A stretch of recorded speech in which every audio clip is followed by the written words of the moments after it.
Hey everybody, it's Tony from Adafruit, and I wanted to do a quick little stream on the Circuit Playground board, which is kind of the all-in-one little electronics learning platform that we're working on.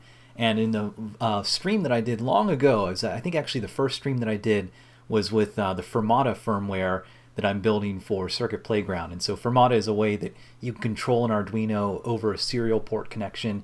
So you can write code in like a high-level language like Python or JavaScript, and as long as it can talk that Firmata protocol, it can control the board. So with Circuit Playground, we have things, like an accelerometer and some Neopixels on the board, and I've extended Firmata so that now I can control all those components just with some standard Firmata commands.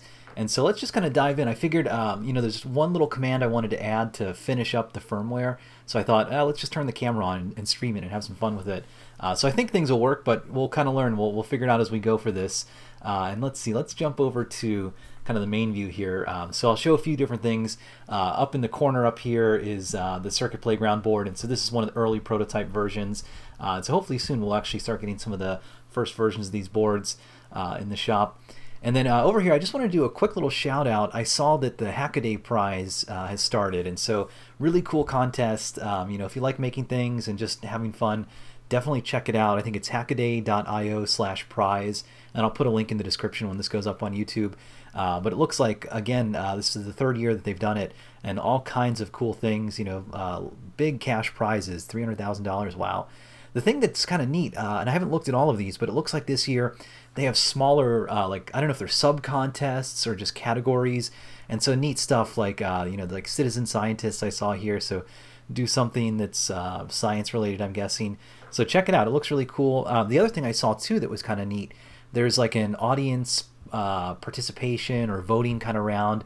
So I think if you have a project idea and you put it on hackaday.io and enter the contest, people can vote on it. So you can see the Dead Man smartwatch is kind of the top one right now, and they actually give money for some of these ideas. So it sounds like you get up to $200 or so. So that's kind of cool. Definitely check it out if you're interested in that. I'm sure we'll see some cool stuff over the next few months from the Hackaday contest. So for what I wanted to do, maybe let's see. We'll jump in and I'll just kind of recap where I was, where I left Firmata from the very first stream. So like I was saying, Firmata is a little firmware that lets you control a device. It uses a protocol that's really similar to MIDI. That's like, just a byte-oriented kind of protocol, like you send command and control bytes and things like that.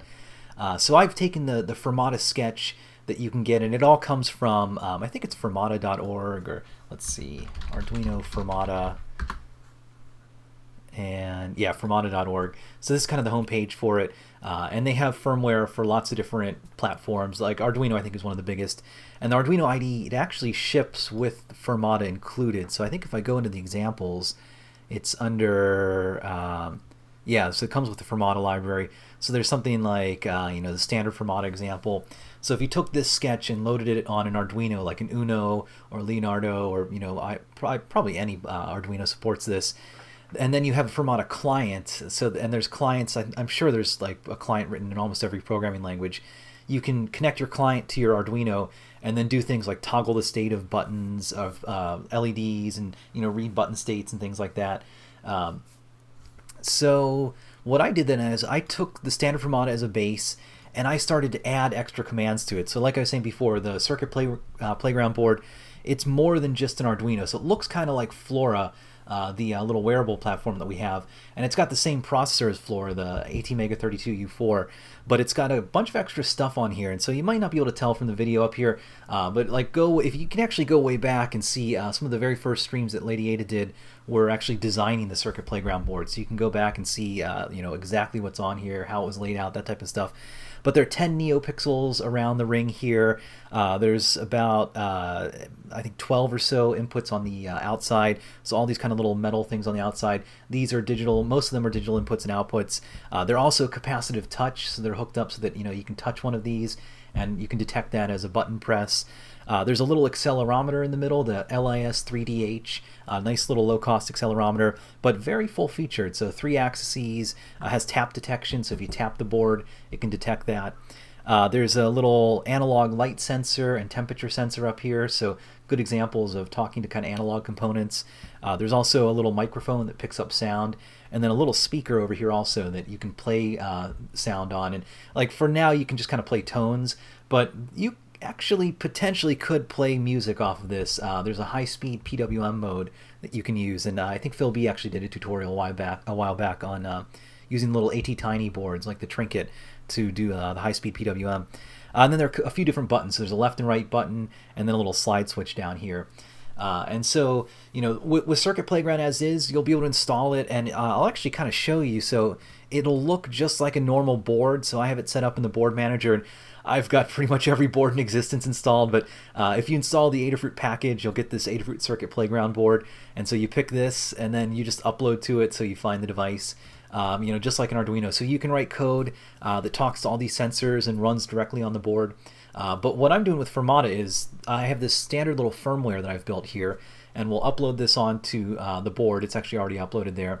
And then I'll use some Python code to control the Circuit Playground board. And so that was what I was showing in kind of the very first video on this, is that, you know, I started some Python library kind of implementation, and I'm using a great library like I mentioned the first time. It's called Firmata, and it's a Firmata implementation in Python. Real nice, easy to extend it and use it. It supports every Firmata feature that I can think of. So just out of the box, I got a lot of great things from that. So, you know, it gives me things like reading the temperature and the light sensor. Those are just analog inputs. So Firmata's got all that code already written, so I didn't have to worry about that. But I've added on stuff like the accelerometer. I've put into the firmware, you know, the ability to read the XYZ axis, like the acceleration values, the tap detection, that type of stuff. And pretty much everything is implemented now. So I've gone through and all the components are exposed in my Firmata firmware. And there's one extra function I wanted to add. So the accelerometer, there's a range function in our Arduino library where you can set the range to say, you know, I want the range to be from 0 to 2 Gs or 0 to 4 Gs. And so if you increase the range, then you'll lose a little bit of precision. You know, like if you're reading from 0 to 4 Gs, it doesn't, you know, the accelerometer only has, I'm guessing it's only like 10 or 12 or maybe 16 bits of precision. And so, you know, if you have a wider range, you still only have that many bits of precision. So you're going to have less values, but you can see it over a wider range. Whereas if you have a small range, like 0 to 2 Gs, then you can get all 16 bits of precision from that 0 to 2 G range. So you get a little more precision with it. But I figured, so like right now the Firmata firmware, it just assumes, it just starts you out, I think, with the 0 to 2 G range, and you can't change that. But I thought, you know, it would be nice to be able to change that range so that if you're, you know, trying to measure maybe like really rough, sharp movement, like, you know, heavy kind of movement or something that dramatically accelerates the device, you could detect that. Or for the tap detection in particular, that one I noticed, you know, it can be really sensitive on the 0 to 2 G range, and so maybe you want to make it less sensitive with that. So that's pretty much the one function that I need to add to finish this up. And maybe before I do that, though, I'll just run through a few of the demos of what I have right now to kind of show you, you know, what you can do with this. So the first one is I have the Neopixel set up. So if I do Python, I think it was pixels.py, and then you have to give the serial port for this, and I've copied this ahead of time. So when you connect the Circuit Playground board, it looks like a little USB serial device. And so, you know, you have to install some drivers to get this on like Windows. But I'll point it at the device, and PyMod is going to run, and it takes a little while to initialize, so it's kind of probing the Firmata firmware to see what it exposes. And after a second, so you can kind of see up here, it's, you know, animating little rainbow lights all around. And so what's happening in the code here, it's actually the Python code that's controlling all of that animation that you saw there. So, you know, it's really just the only thing running on the Arduino is enough code to listen for like pixel set commands from the firmware, and then it knows how to talk to the Neopixels, you know, and send the very kind of precise, fast little signal that they need. So if I look at the code for this example, and I think I looked at this last time, you can see, you know, I'm basically just creating a Circuit Playground object in Python. And so this is something I've created that extends the Firmata library. I define like a little rainbow set of colors down here, and then I just go through and I animate things, and it's really this set pixel function that I call on the board that says, okay, which pixel do I want to set, you know, 0 through 9, because there's 10 pixels, and then just the RGB colors that I want to set for that pixel. So real easy and simple. You call the set pixel, change all your pixels, and then there's a board.showPixels function you have to call. And so that actually takes the pixel colors that you previously set and sends them out to the Neopixel. So just calling set pixel won't actually change any of the pixels. You have to call show pixels. And we kind of do that because, if you're animating something, you probably want to update all of the pixels and then write them all out at once instead of like changing a pixel, writing it out, changing a pixel, writing it out. Because, at high speeds and lots of pixels, you might start to notice that kind of refresh and that update rate for that. So, you change everything in memory and then you kind of push it out to the pixels for here. So it's pretty simple. The idea here is that if you're just getting started and maybe, you don't want to dive into learning C and Arduino and a lot of the, kind of messy stuff there, you can use something like Python or JavaScript and use a higher level language like this. And, you'll have to be tethered to your computer. Like your Circuit Playground's not going to do anything unless you've got a serial connection to it. But it's still a lot easier to kind of get started. There's not as much boilerplate here. Although, to be fair, the Arduino code really isn't as complex. They've done a lot of work to simplify some of that stuff. So that's the Neopixels. Let's see, we'll do the button example next. So I'll do, I think it's button.py, I want to say that I created. So let's see what we have here. Yeah, so buttons.py. So if I run this, this should listen to a couple of the buttons on the board over here. So let's see, we'll take a second for it to connect. And so, so now it's telling me I can press the left and right buttons or move the slide switch. So I'll move the slide switch, and so it's telling me it's on the right. And if I move it, it goes back to the left. So that's cool, that works. I can do the left button. So left button pressed, and then when I release it, it knows that I released it. And same thing with the right button. So, again, right here, this is all the logic on the Arduino is the Firmata library. It's looking at these buttons as just digital inputs. And the way they're set up, if the button is at a high level, then it's pressed. And if it's at a low level, then it's not pressed. And so it's just sending back those events to my Python code and just telling it, hey, digital input, I think 4 or 5, or one of those is the button, one of those is high or low level. And then my code detects that and says, okay, if I see, this specific digital input and it's at a high level, then I know, this button is pressed for this. So that's kind of cool. I mean, I could imagine hooking this up, especially with something like Scratch. I'd love eventually to have a Scratch plugin or something that lets you connect the Circuit Playground, and then you could build like a game or something and then press the buttons on here to kind of interact with it. So, real cool, easy to use little demo. Now what I'm going to do real quick, I'm going to reset the Circuit Playground. I'm going to unplug it and plug it back in. And the reason I do that is because the PyModel library, and a lot of Firmata libraries in general, sometimes when they listen to digital inputs, they can get into a weird state. They might be asking the board, hey, start sending me a bunch of data, like tell me every 10 milliseconds what's the state of this digital input. And you might kind of flood Firmata with too much information. So like if I try and run the sketch again, it could just be getting clobbered. All the data is coming back from the board that's saying, hey, here's the current state. And it just confuses it sometimes. So the easiest thing is you just reset the board. It resets and goes back into kind of a default state where it's not sending any data. So that's the button example. Maybe we'll look at real quick. Let's do the capacitive touch buttons. So if I do Python, I think it was cap streaming is the most interesting one. So we'll do this, and I'll paste in my serial port. And so the way this one works, it's going to listen to some of the inputs. I think it's input 10 and 6, I want to say, that I set up. So now it's printing the cap touch state of pin 10, and so, it just pauses. So I kind of have this set up to do some tests where it'll run for a little bit and then pause, and now it's going to run forever. So it's showing cap touch pin 10 and 3 over here, and they're scrolling by really fast, but you can see they're like really small values, like 0, 1, 2.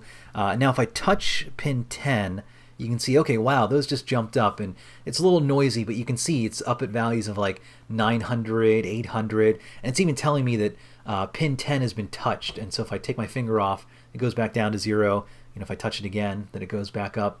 And I can do the same thing. I think it was it pin 3 that it's looking at? So if I go over to pin 3 over here and I touch that one, then you can see that jumps up. And I can even press both of those if I do like pin 10 and 3. So now both of those are touched. And the way this is working, it's using a clever little trick where basically you look at each of these inputs, and you want to know when the capacitance changes. And the capacitance changes when something large and conductive touches it. Like my skin, when I touch this, it's going to change the capacitance of this input.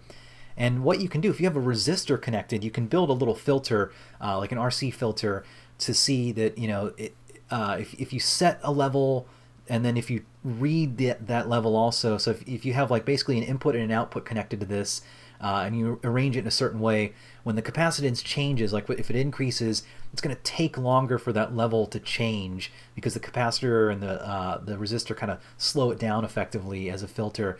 And you can pick up on that, so that, right now the way this works, it's just sampling these inputs. Like it sets a high level, and then it reads the input to see, okay, how long does it take for that high level to fall back down to a low level? And right now it doesn't take long at all. So this raw count that's coming back is like a count of how many cycles it took for the high level to fall back to low. But when I touch that and I increase the capacitance, that increased capacitance slows down how long it takes that high level to fall back down. And then you're seeing, okay, the value coming back is higher because it took more cycles for that level to fall down for that. So a real kind of clever way, because, you might, especially me, I come more from a software background of like, if someone says, oh, I need to read the capacitance, I immediately think, oh, I got to go read some analog value. So I'm going to need an analog to digital converter, and that's going to be expensive and stuff. So it's interesting when you can think of clever ways to, use analog kind of components and, treat them maybe in some digital ways like this. The same trick applies to reading analog inputs, resistive inputs, things like a light sensitive resistor or force sensitive resistor.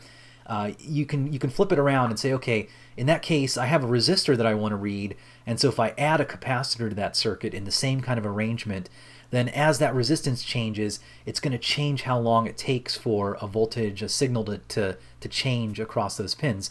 So same idea there too.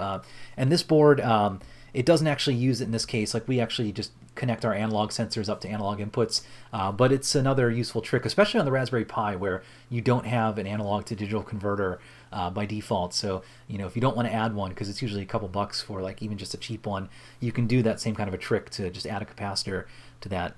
So okay, so that's the CapTouch streaming example, and I'm going to reset the board again just because it's in that state where it's sending a bunch of data back.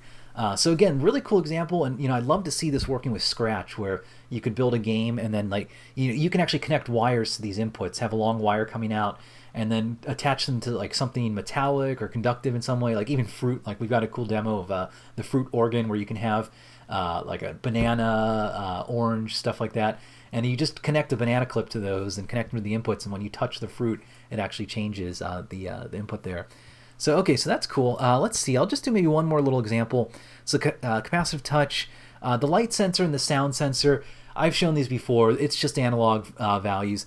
Maybe I'll show the temperature sensor, just because I did do some tweaks in my Firmata library, in my Python code, where I interpret it's a thermistor that's on the board, and I interpret the values that come back using the special Steinhart-Hart thermistor equations. So you can take this raw analog to digital converter value, like it's basically a voltage, you can convert that into a temperature value in Celsius, and it's fairly accurate. It works pretty well. Like you can definitely tell, like, is this boiling water? Is this like room temperature?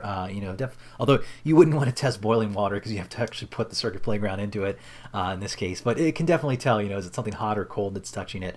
So let's run that example. Let's do Python temperature.py, and we'll paste in our serial port. And I forget exactly what I did in this, so we'll see what happens when it runs. I think it'll tell me what I need to do. I think it's just going to stream out the inputs. So it's telling me here's the raw thermistor ADC value. Here's the temperature in Celsius. So my library, you can get both the values basically. Like I'll give you the raw analog to digital converter value. So this is a value that goes from 0 to 1024, and it's proportional to the voltage coming out of the thermistor. And then the temperature is the value that I've run the Steinhart-Hart equation against. So, I wanted to make it easy so that if you're writing code, you don't always have to implement that equation. I'll give it to you. I call a function basically, and I give you both these values. But if I hold the thermometer here, if I put my finger on here, you can kind of see it's changing a little bit.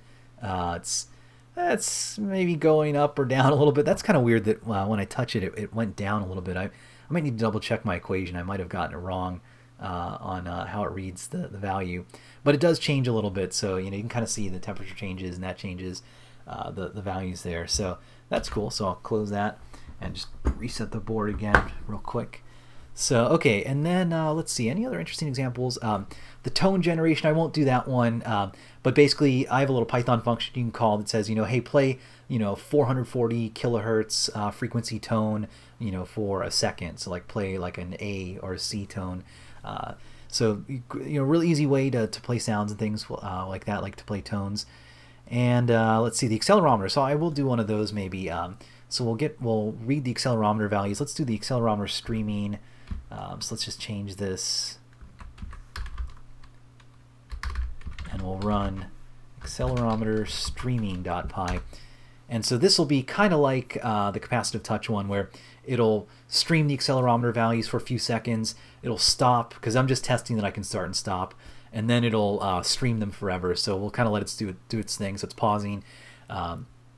And so the accelerometer, if you're not familiar with these are basically sensors that are measuring the force of acceleration on 3 axes. So, like an up-down axis, left-right, and, forward-backward, XYZ axes. And normally, when something is stationary, like this is sitting on this table here, you can see I'm basically getting back a z-axis, and the z-axis is the one that goes up and down, like against the table. I'm getting a z-axis value of about almost 10 meters per second. And that's actually good because the normal acceleration of gravity is 9.8 meters per second squared. So we're pretty close to that. It's like some things kind of change, I'm sure, like based on your altitude and how far away you are. But when it's just standing stationary, we're seeing basically gravity. So you can use that in your code to understand, okay, how is this board facing? Because if I rotate it so now the z-axis is not facing up and down, now gravity is acting on the y-axis, because you can see the y-axis is now like 9.8 or so meters per second squared. So that's kind of cool. Like I know I can detect if it's flat or if it's laying like that. I can even detect, let's see, if I flip it around another way, I should be able to see how the other axis works. So yeah, if I flip it around like this, now the x-axis is facing up and down, and so now it's seeing 9.8 meters per second squared going down. So that's pretty cool. Like you can use this to detect if is it tilted, kind of what orientation it is. And the same kind of basic idea is how like your cell phones work, and how even like VR goggles and things like that can detect what is the orientation of a device. Now they're a lot more advanced though, because just using acceleration is not good enough in a lot of cases, because the big thing is, like, if I move this, if I shake this thing, you can see the values change pretty wildly. And that's because, when I move this, I'm applying force to it, and that's accelerating this, and that gets picked up as acceleration here. So you need to add more sensors to get accurate and stable results. You need things like a magnetometer that tells you kind of what direction are you facing relative to the North Pole. You need things like compasses, and sometimes even like temperature compensation. So you get all of these sensors that on their own can't tell you a really reliable reading, but when you fuse them together and you use some really advanced algorithms, you can combine them and say, okay, now that I have all these sensors, I know I must be oriented this way, and I'm pretty positive about that because all these sensors align in a certain way. So really cool kind of advanced stuff. But just on the circuit playground, even just with an accelerometer, you can still do some cool stuff with this and detect how something is oriented. Like for example, you can maybe make it play music, and as you tilt it, have it change like the frequency of the music, based on how you're moving it around, something like that. So a cool example for that. So I'll cancel that out, and let me just reset the board again. And so that was what I was getting at with the range of the accelerometer. So if I go back to the code here, so this is the accelerometer that we use, the LIS3DH. Very inexpensive little accelerometer. We can look at it in the product page here and see. So you can use these with Arduino, even the Raspberry Pi. I don't know if I've ported this one to the Raspberry Pi yet, so that's probably a good, maybe future stream I should do for this one. You can see, yeah, $7. Like, this thing is not going to break the bank, but very nice. You also get a few analog inputs, and we don't break these out on the circuit playground, but it has 3 analog inputs, so it's kind of nice in that, if you've got some extra sample or some extra signals you want to read, and you're running out of ADC values, you can just add one of these guys to your Arduino and you'll get a few more channels. So the thing is, though, you can tell, so it has, different ranges like 2G, 4G, 8G, 16Gs. And the way that this works in the library, so we have a little function in the Arduino code called set range. And let's see, let's find it on here in yeah, here we go. So set range. So you can basically pass it in a range value, and we have, I think, in a little enumeration up at the top here that says, yeah, so here's the enum of what range values. So you can say, I want to go plus minus 2G, plus minus 4G values. And so when the library starts up, by default, I think it goes with 2G range, but then in your code, you can just call that function to change it. And I think in the examples, we change the range of the accelerometer. So you can kind of see an example of calling that function in here. It's usually in the setup. So yeah, like in the setup, we just call that set range function and change the range of there. So what I wanted to do is add this function to my Firmata library. Basically just add a set range function so that in my Python code I can call that set range and then change this from a small range with more precision or a large range that that could detect like throwing the board against a wall or something like that. Which hopefully you don't want to do that, but maybe you could. And that actually reminds me, I think a fun little thing, and maybe people are doing this already, but I remember when I was in physics in high school, every year you would do the egg drop experiment where you would put an egg, be a contest to see, can you throw an egg off of the top of the school and have it survive, a 2 or 3 story fall. And people would go wild, like wrapping the egg and all kinds of like bubble wrap and stuff. And it was, always kind of fun to see. But you could totally make like the digital version of that, of like throw your accelerometer off and see, what kind of acceleration does it have when it hits the ground? Like, can you get it low enough that it wouldn't crack an egg potentially? Or the inverse of this would be, can you how far can you throw it in the air? How big of an acceleration can you get against this device, and maybe have that as a contest. So I'll show you, we'll just kind of dive in and, we'll start modifying the Firmata firmware and add the set range function. So the way that I've modified Firmata, so it uses the MIDI protocol, and a part of the MIDI protocol is this thing called a system extension. So there are all these standard MIDI commands you can use, but most of Firmata is built off of these system extensions where you just define your own custom command. This isn't like I've pressed a key. This could be like I'm sending serial data or something like that. So it's up to me to define that. So I have a whole range of custom Circuit Playground specific commands. And so the system extensions, they all have a byte that they start with that identifies, what type of command this is. So I have a special OX40 byte that says, hey, this is my Circuit Playground system extension command. So when the Python code or when the Firmata code in the Arduino here, if it sees this OX40 value, then it knows this is a Circuit Playground command, and I should pass this off to a separate part of the code that handles Circuit Playground. And then I've defined a bunch of sub commands. So after this OX40 byte, I send a byte that says, okay, what's my Circuit Playground command? So I have like a pixel set command that lets me change the color of a Neopixel. I have like a pixel show, clear, tone, like turn on the speaker, turn off the speaker, accelerometer, so I can read it, I can get the tap state, I can turn on streaming data, so I can say, hey, start sending me accelerometer samples as fast as you can, or like, I think it's once every 20 milliseconds by default. And so almost like, you're reading the analog inputs from Firmata. You turn on this streaming mode, the board will start sending you a bunch of data. You can read all that data, and then you can also turn off that streaming. And I have the same thing for the tap detection. So you can turn on streaming, the tap detection, turn it off.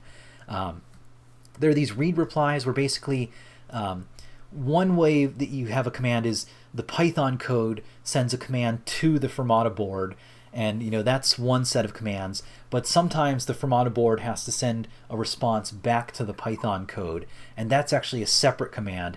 So when I want to read the accelerometer, the Python code can send this accelerometer read command, and then the Firmata firmware detects that, and when it replies, it will actually return back it'll send a read reply command back, because the MIDI protocol doesn't have a concept of like a request and a response coming back with it. There's just messages being passed around.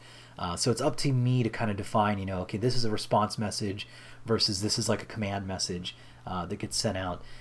So that's what I've got there. The tap streaming, again, it's just streaming out the values of the tap sensor. And then the capacitive touch, so you can read a capacitive touch input, which, is just kind of like a single like point in time, okay, what's the current capacitive touch value for, this input? And there are 8 of these inputs, so 0, 1, 2, 3, 6, 9, 10, 12, just inputs around the board that you can use as the capacitive touch sensors. And then you can also turn on the streaming for those again, like I saw in the demo. So, you can basically say, hey, start streaming capacitive touch input 10, and it's just going to send every 20 milliseconds, a new value for that. So it's good to, the reason you want to use that streaming is so you can quickly detect when something changes. You don't have to constantly be asking the board, what's the state of pin 10, and then what's the state of pin 10 again, and is it, has it changed? The board instead will just tell you, here's my current state. Just keep firing that data back off to you, because every time that a message has to be sent around here, like the Python code talking to the Firmata firmware, that has to go over the serial channel, and this is only running at like I think 11.5200 baud, which is fast, but you're not going to do this like 1,000 times a second with that kind of a baud rate for this. So it's good to think about performance here in this case. So just think about that streaming kind of stuff. So I want to add a new command, and basically, the way this command works, luckily it's pretty simple. So I just effectively need to call the set range function. I don't need to get any response back to my Python code. The Python code just needs to say, here's the range I want to use, and there's only like 4 values we can send here. So I think this will be pretty simple. It's just going to be a command that takes 1 argument and then just calls our library function here. So there won't be a lot of complexity here. So I think let's just add a new command. Let's do cp excel range, and I've tried to follow a convention, and maybe I'll move where this goes, where all of the pixel commands start with OX10. So set is is OX10 OX10, right? That's set command. The show command is OX11. So sorry, all the pixel commands start with OX1, like 1 is the high byte or high nibble in here. And then the pixel clear is 1, 2. The tone commands are under the 20, so 20 and 21. The accelerometer commands are under 30, so 30, 31, 32. And then cap touch is 4. So since this is an accelerometer command, I'm going to put this under the OX30 range. So let's see, what's the next value that I have here? So I'm up to 3B, so 3C on this. Now I can only go up to 3F because this is hex, so just have to be aware of that. And the reason I did that is just because I didn't know how many functions I'm going to have, and I wanted to kind of group everything together. I could just say I just start at 0, 0 and 0, 1, 0, 2 and just go up from there.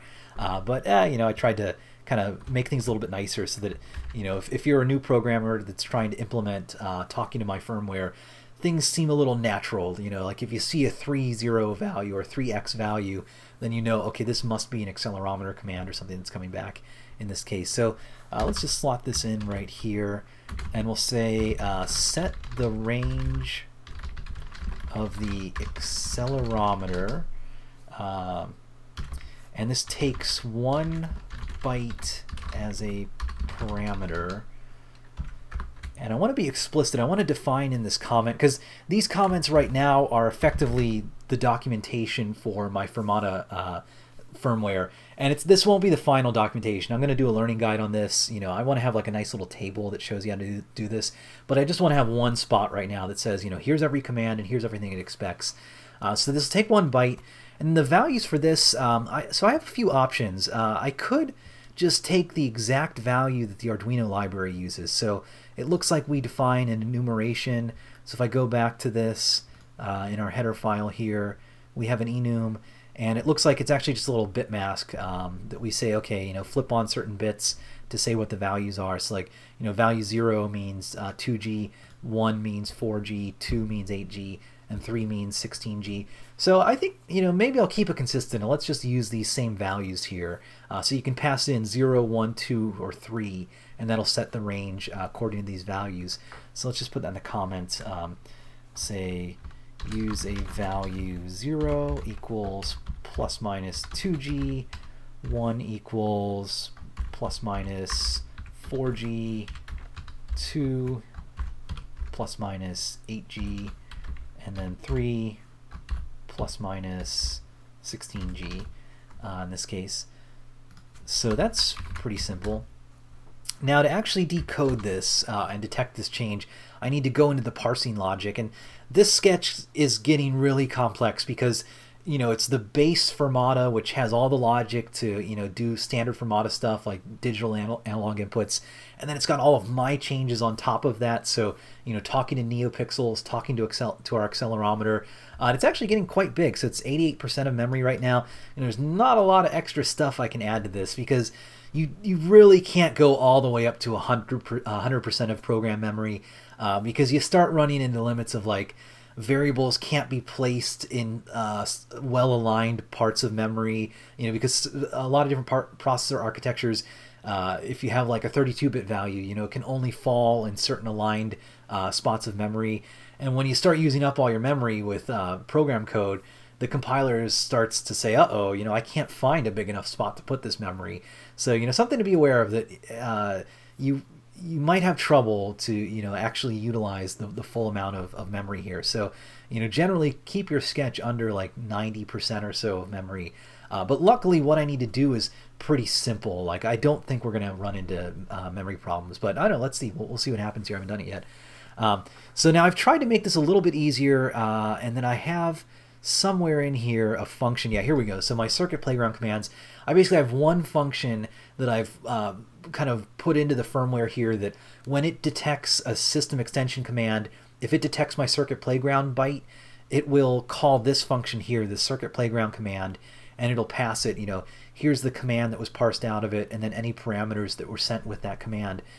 So that in this way I can have one function that has all of my circuit playground logic.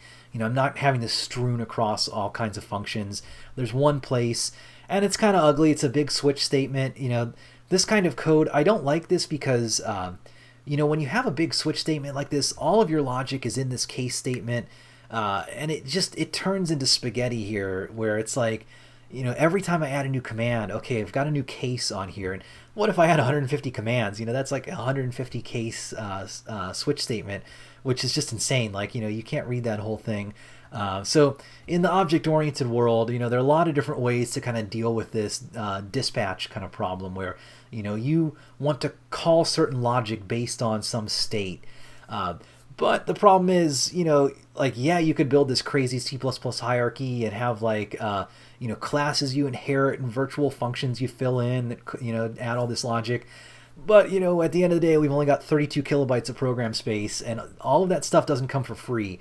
So that's why in a lot of Arduino code and stuff like that, you don't see a lot of these complex C++ and object-oriented things, because, when you have a class in C++ and when you have virtual functions, there's actually code that's created underneath, behind the scenes by the compiler. There's like a little virtual function table, because the compiler has to know, okay, when I've got a subclass that overrides a function, like, how do I know? Do I call the base class function or my version of the function?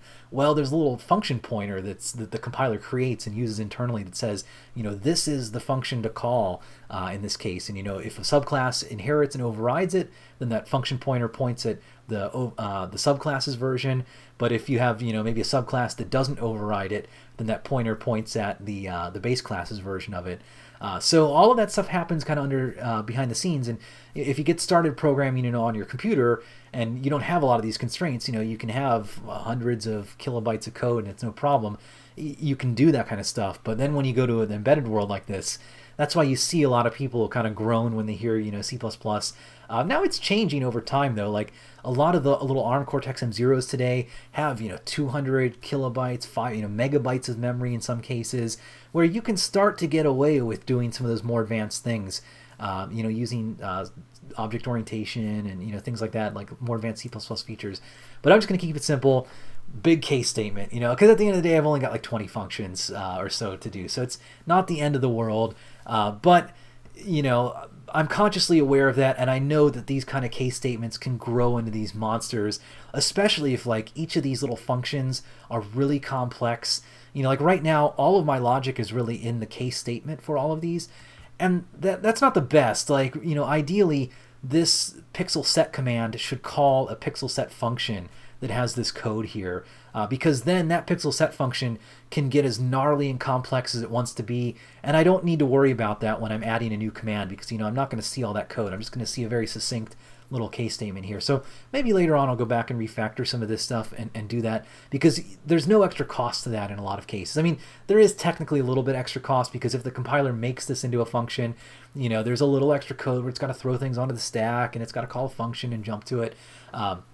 But don't try to outthink the compiler, because the compiler, and especially compilers these days, and Arduino's using the latest, I think they're on like GCC 4.8, I want to say, which is a pretty modern compiler. I mean, for the longest time they were on like GCC 4.3, which is ancient. But compilers these days are pretty darn smart, and they know, okay, if this function is only called once, I can just dump it in line. I don't need to go to all the overhead of like making this a separate part of the code and jumping into it and manipulating the stack. The basic idea is, write the code so it's readable, make it so it's easy to maintain and make sense. And if it's slow, then go back in and start trying to optimize it and think about, oh, okay, maybe I need to inline these functions and figure out all these weird little compiler optimizations and tweaks and things.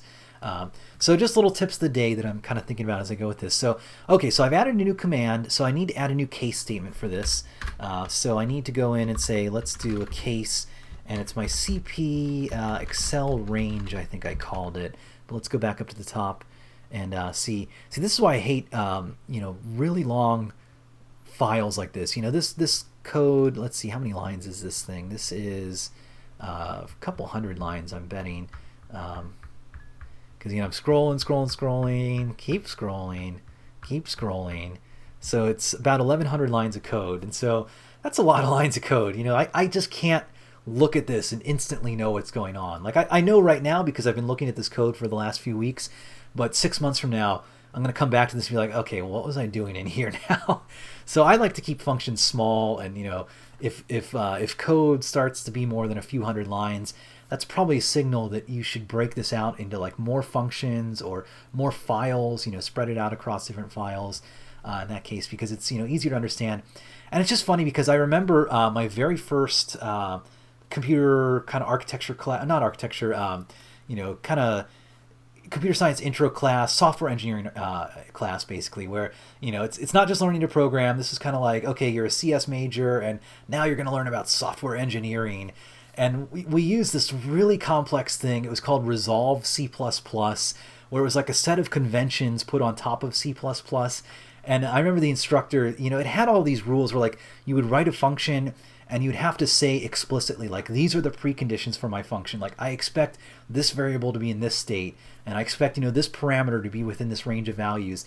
And everyone just groaned. We're like, why are we doing this? Because all of these extra things that we had to do, like, didn't turn into like functionality. Just the compiler just compiled it out. They were just defines that defined nothing effectively. It was just basically we were commenting the code in essence. And at the time, everyone was just like, "This is so dumb. Why are we doing this?" But then years later, and I remember one of the rules that our professor had at the time too was that if a function can't fit on the screen, then you have to break it apart. Like, you can't have a function bigger than what you can read on the screen. And that rule everyone hated. It was like, what? Like, I just want to hack this all into one function. Like, why are you making me split this up? This is dumb. Okay, I'm going to have function half 1 and function half 2. And we didn't really get it until, years later when you start looking at massive code bases and you're like, man, I wish this function could fit on the screen and I can read this. So, it's just something to think about, that sometimes things sound kind of stupid, but after you get a little bit of experience, you start to realize, like, oh, okay, maybe they weren't crazy. Maybe that does make sense in that case. So, okay, so now I forget what I was doing. I was looking at the name of my new function. So yeah, Excel range. So, okay, so let's go back down to that case statement. Way down here. So, okay, so I've got my Excel range, and I need to pull out a parameter value. So the way this function works, it gets passed in the command byte, and that's what the switch statement executes on. And then it also gets passed a buffer that says, here's any extra bytes that were sent, like the parameters to this. And it just sends you like the number, the length of that buffer, and then a pointer to the buffer. And, it's just bytes that it's sending you effectively. So I need to go in and pull out the byte that I care about. So this is going to take one parameter that's going to be a value of 0, 1, 2, or 3. So I'm actually just going to use the code right above here. So this cap off function. This turns off streaming capacitive touch input data. And it takes one function also, or one parameter also. So I'm just going to copy the code and we'll use this kind of as a base here. The other thing, and this, I hate case statements because you want to be explicit about breaking out of them. Easiest bug in the world is, oops, I just selected everything. Let me go back up to the function. Easiest bug in the world is, you forget this break statement in a case. And when you've got, a case statement, like 20 different case statements, and you're just scanning this code, it's easy to just flip by and not realize that you forgot that break statement. And it's perfectly legal. It compiles, it runs. But what happens when this cap off function case statement executes, if this break isn't here, it's going to continue on and do the code in the next case statement.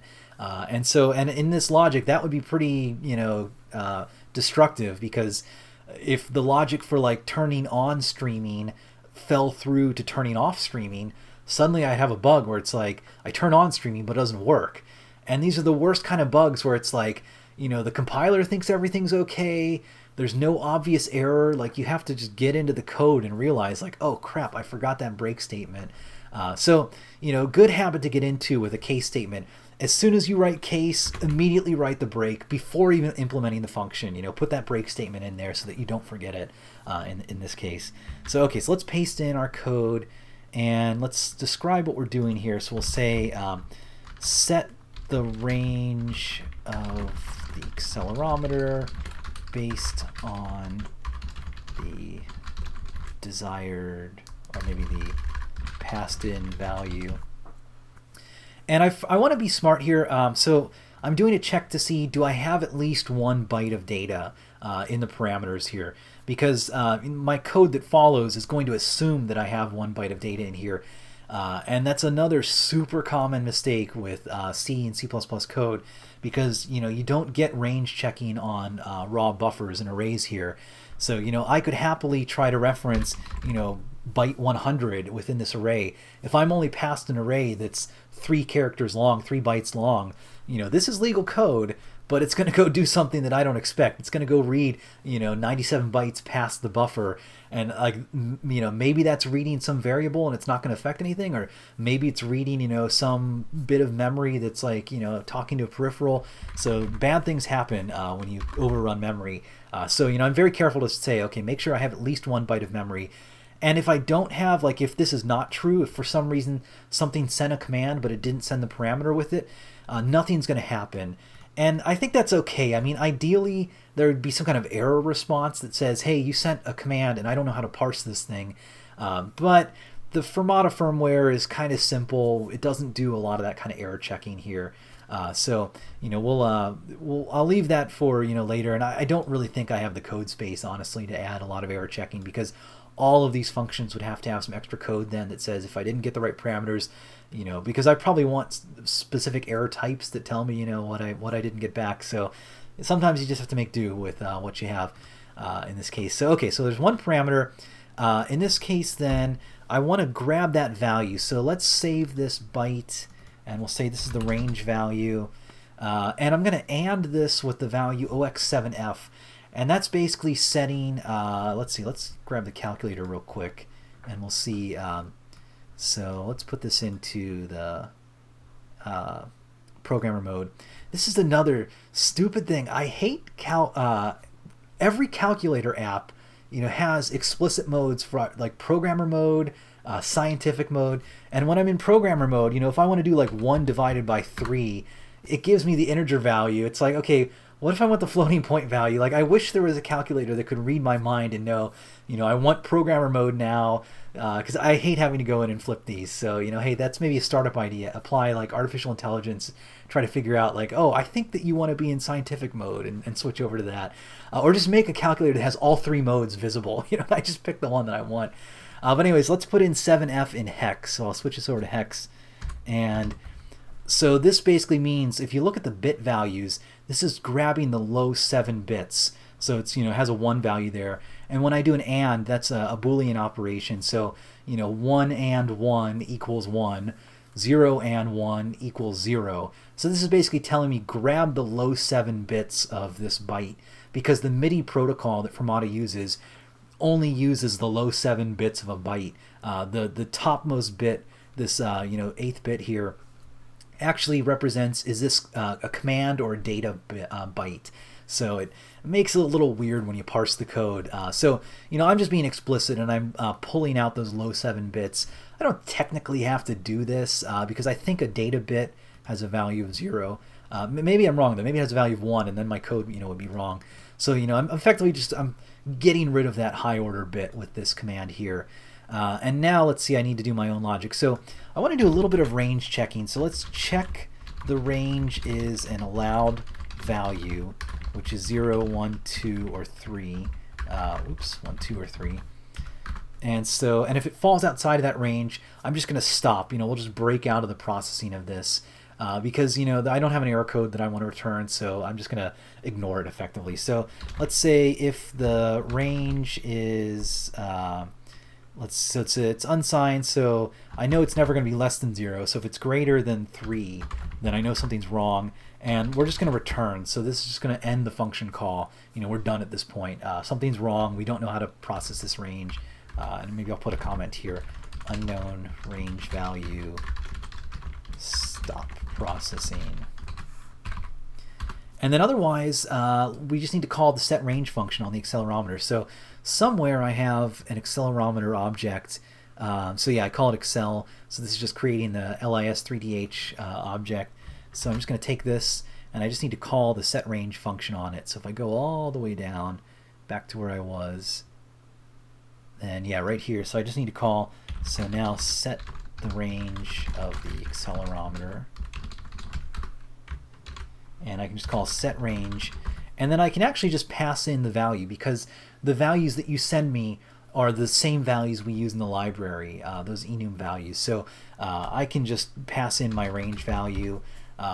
Technically, I think I should cast it to the enum type that we use here. So let's just change it to this. The compiler's going to throw a warning if I don't do this, but Arduino by default turns off all the warnings so you don't see this. But hey, it doesn't hurt to do this. And I think actually you can turn on the warnings now. In the preferences, I want to say that I saw that they added some of this stuff. So okay, so let's make sure it compiles. We'll just hit go there. So okay, yep, I didn't have an error there. And okay, yeah, we're still using about 88% of memory, so that didn't add too much overhead, which is good. So I think that's all that I need to do to add this function. I've got the extra command. It parses out the argument that it pulls from there, and then it just calls the set range function with it. So that's good. Let's load it up on the firmware and just make sure that nothing's not totally screwed up. So I'll just put it into the bootloader mode. This, I think I've mentioned this before. Sometimes with OS 10 El Capitan, the 10.11, they change the USB stack, and a lot of USB devices don't like it. So if you have flakiness uploading to like Flora and a lot of those boards, and you're using OS 10 10.11, press the reset button, force it into the bootloader, and then do your upload, because that'll just make sure. Like El Capitan doesn't seem to like when a USB device changes its state effectively, or like what it exposes. So okay, so that looks like it uploaded. Everything's all good. Let's just run the Pixel example just to make sure that the firmware is running and that I didn't screw up all the parsing of the commands and things. So let's do Python pixels.py, and I forget what my device was. So let's just do ls dev tty.usb star, and okay, yeah, this is the device. Let me copy that out, and now let's do Python pixels.py, and let's paste in this value, and we should see the pixels light up again on here. So let's see after it connects. So it's opening the port, and then there we go, pixels. Okay, cool. So I didn't break anything so far, which is good. Now let's go in and let's add this to our Python code. And so I'll kind of show you what we're doing with Python in the background here. So in my Python code, I have a circuit playground.py file, and this is my circuit playground class that I've created.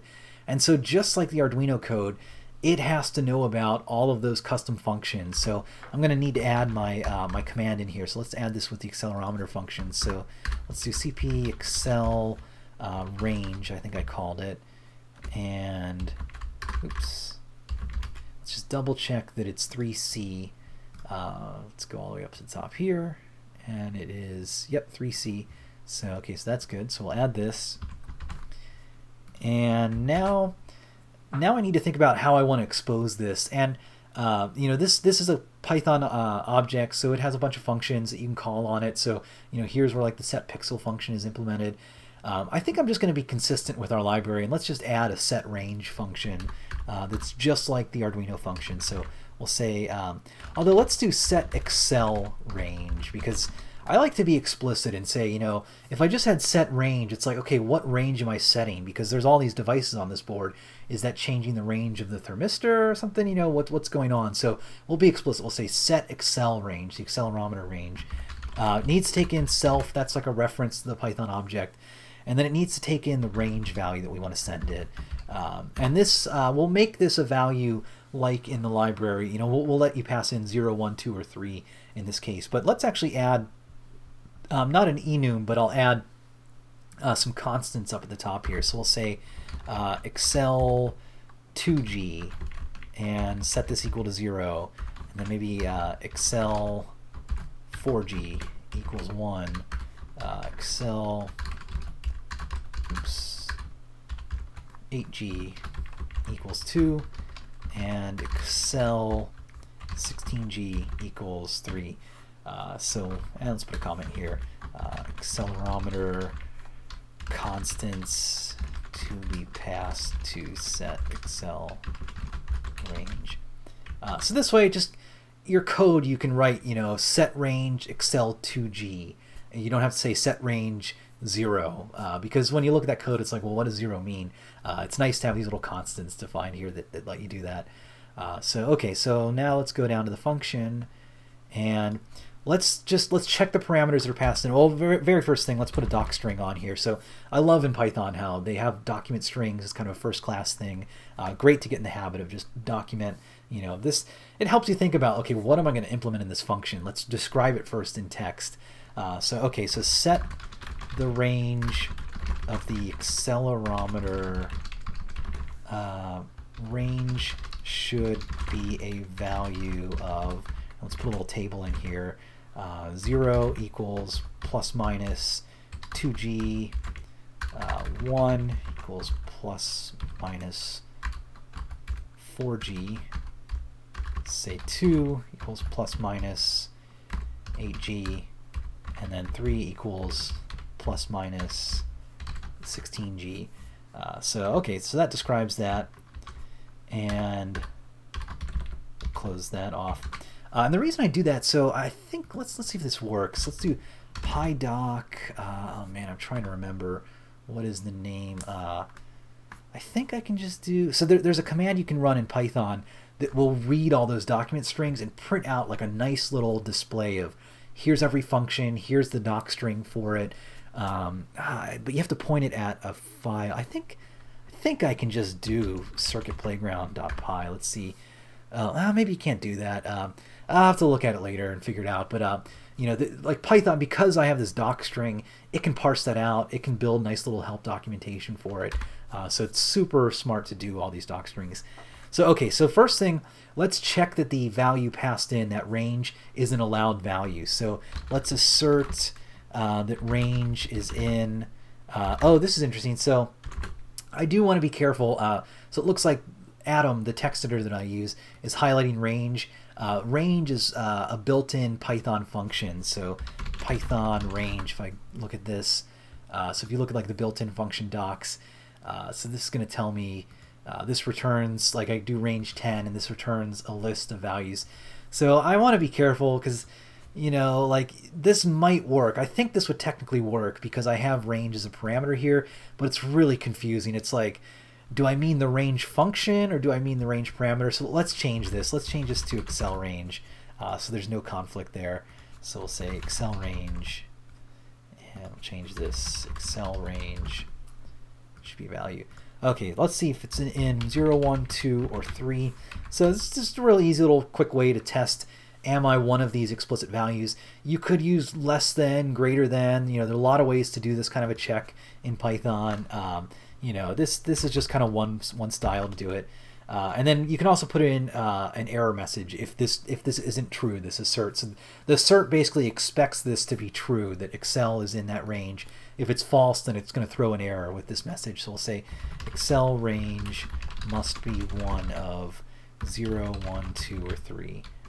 So that's the error message.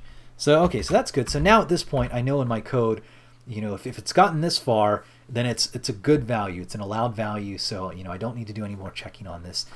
So now what I need to do is I need to send a system extension command. I'm just going to copy out the code that I have up here because it's the exact same thing basically that we're doing here. So we're going to call this command handler, and that's just a part of the Firmata library. I'm going to call a send system extension command on here. And then now I need to send the bytes of this system extension. So I start with my Circuit Playground byte, that's an 0x40 value. Then I need to send my sub command, and this is actually my Excel range command that I want to use. So we'll use that constant. And then I need to send the actual byte. So this is my parameter value, so my Excel range. And so let's do Excel range.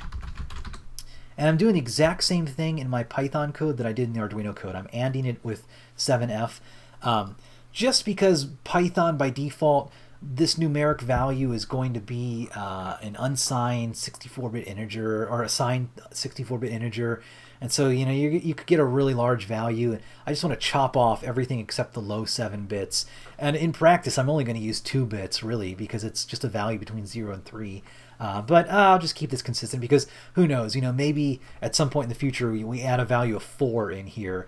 And if if I accidentally made this like, only check against, only and against 0x3, if I suddenly start passing a value of 4 in, it's like, well, now I'm, setting a bit that I'm ANDing out, and that, it's not even a part of this value. So it's not going to fail. Everything's going to run. It's just when you call this function, it's not going to work. And that's another head scratching bug because, it's like, I like bugs where the compiler catches it, or maybe at runtime an error is thrown.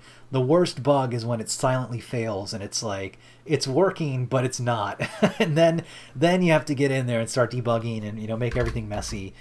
So just something to think about. That think about how you might change the code in the future too, and like, can you do everything in your power so that future you that's not going to remember as much, can do less damage, basically.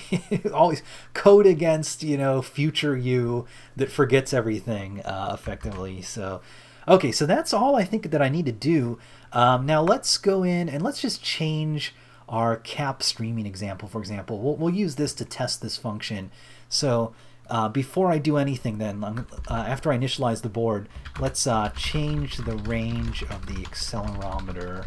So let's call my board.setRange, and I can reference those constants, but I have to do it so I have to slightly change my import up above here. So let's import, I could just import star. This isn't bad. So this just means import everything in this library. It's kind of frowned upon in Python because you're just throwing everything into the global namespace. But this is okay. Like, if I don't do this, then I have to be explicit, and I actually have to say, I need to pull out all of these constants like Excel 8G, Excel 4G, all those values like that. Whereas if I do star, it's just going to pull all those out automatically. Alternatively, I could just say import Circuit Playground, and then now whenever I want to reference something in Circuit Playground, I have to do Circuit Playground dot value. And so now, like, this code would have to change. It would have to be Circuit Playground dot Circuit Playground. And for beginner code, or code that I want someone who's kind of new to Python to use, I don't like to have weird things in there like that, because when you're learning this, you're going to look at this like, why do I do Circuit Playground dot Circuit Playground? Like, why can't I just say Circuit Playground? So that's why maybe I'm going to do this. And let's see, this comment is wrong now, so I'll just pull that out for now. Okay, so we'll import everything, and let's set the range as Excel. Let's set it to 4G and just make sure that this works and nothing explodes. So okay, so let's see what happens. Let's do Python. Oh wait, let me. I forget what my. Yeah, there we go. So there's the serial device, And let's do cap streaming.py. And in theory, this should just run, and we shouldn't see anything different, really. We should see a value of 10 on the z-axis, roughly, like we saw before. Okay, so something failed, so I did something wrong in here. Let's see. Let's cancel out of this. I've seen this error before with Firmata, and usually it means like it got something when it initialized that it didn't expect. So let me just reset the board, make sure everything's in a good state again. Dev tty, make sure that I've got the right USB device. Oops.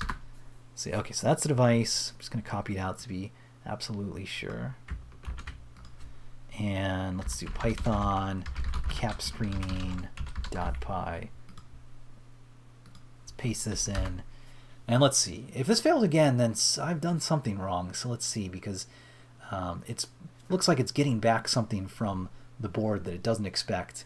Okay, this is cool. It's failed in a different way, but this is good. This is different. So I called set range, and it says it has no attribute name set. Oh, because I called it set Excel range. I forgot that I did that. So let's do set Excel range on here. And then I'm just going to reset the board again to just be absolutely sure it's in a good state. So now let's do this, and we should hopefully see this run. So it's going to connect to the board, and we will see in a second. So, okay. Oh, I'm running the cap touch. I actually should do this in the accelerometer. My brain is in a different spot right now, it seems like. So, yeah, sure. Set the accelerometer range in the cap touch sketch. I'm sure people 5 minutes ago were like, what are you doing? So, okay, again, this is, you have to code against future you that's, maybe not thinking correctly, and it's going to do the stupid, the thing that you don't expect here. So, okay, let's pull this out. It's the Excel streaming demo that I meant to do here. So let's add this in, and let's put in, let's change this to the star import again. So I'll probably go through and make this all consistent on all of these. So, okay, so now, and I'm going to reset the board again just to make sure it's in a good state. Now, okay, third, or maybe this is the fourth time, hopefully it should be the charm. Excel streaming, and just let's double check. Oh no, it's called accelerometer streaming. See, that could have been another bug. Let's just do accelerometer streaming.py. Okay, this time this should work. Hopefully, we'll see what happens. And that's one thing that I don't like about Python. So we saw how I called the wrong function name, and I didn't know that until I ran the code. If this was C and C++, I would have gotten a compile error that said there's no set range function.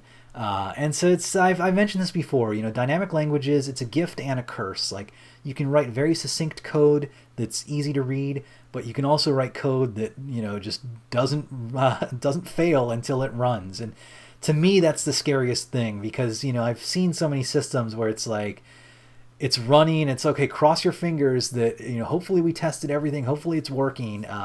It doesn't give you a good feeling when things fail unexpectedly like that. So, okay, things are working. Like, I see we're getting a value of about 9.8 meters per second. It's interesting that I went up to the higher range, the 0 to 4G range, and it looks like it's a little more precise for here. But, I mean, that's just kind of the random fluctuations of things. So, I'm going to move this thing around, and like, okay, yeah, I've got the y-axis now facing up, and I see everything looks okay, and the z-axis, or x-axis now, that looks okay. So, that's looking good. I think things are okay there. Now let's just cancel out of this, and just for fun, let's just change it to like the 16G range and just see if this changes anything.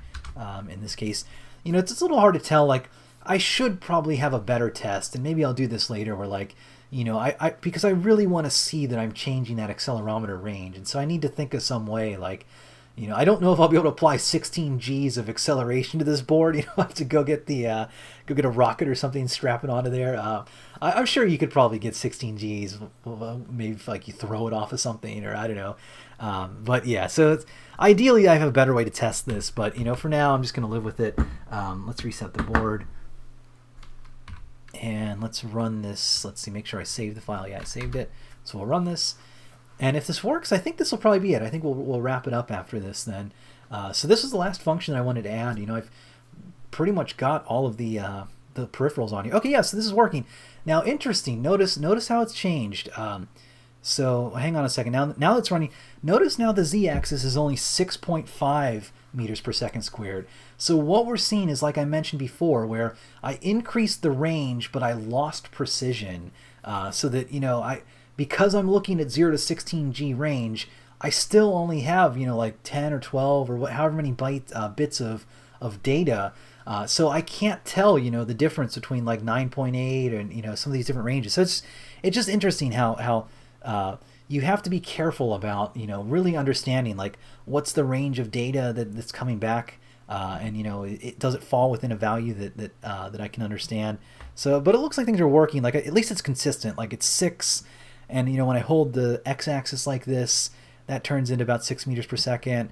The y-axis seems to work. If I flip the y-axis around, it's negative. So yep, that's all good. Z-axis looks like it's okay. So interesting little kind of insight there that you can kind of see these different ranges of values for this. So, cancel out of that. But yeah, I think that's it. I think I'll wrap up the stream. So yeah, maybe if people have questions, maybe throw them into the chat real quick. I'll do a quick little scan on it, see if there's anything in here. But yeah, otherwise, we're pretty close to hopefully wrapping up Circuit Playground. So I'll have this little Firmata example. There's one other function I thought about adding, but maybe I won't add it just yet. With the Neopixels, so I have a pixel set function where you can pass in 1 pixel and its color. But I was thinking it might be nice to have like a set all pixel function where you call one function and you send all 10 pixels of data. So in one function call you can set them all, because that might be nice for like fast animation where you want to like change all the pixels and you don't want to have to send a bunch of serial commands to do that. But premature optimization, if maybe we don't really need that function yet. So I'll just kind of wait and see how things go with that. But okay, cool. I don't see any questions. So thanks a lot for watching. Tune in to twitch.tv/Adafruit. That's where I stream this and other stuff. And then subscribe to youtube.com/Adafruit, and you can see this video go up and all kinds of other videos that we have. Lots of fun stuff with the Raspberry Pi. Friday, I'll do another Raspberry Pi live stream. And I'm thinking I might try and do something Internet of Things related with that. So, I did a bunch of stuff with Bluetooth Low Energy. So I was thinking maybe I'll do some Wi-Fi stuff and maybe kind of play with like, turning a Pi into an internet connected thing. And I might start like another small little series of videos, maybe do like 3 videos on that or so. So thanks a lot, everybody. Give some likes and thumbs up and everything like that. So, and I'll see you guys Friday. So thanks for tuning in.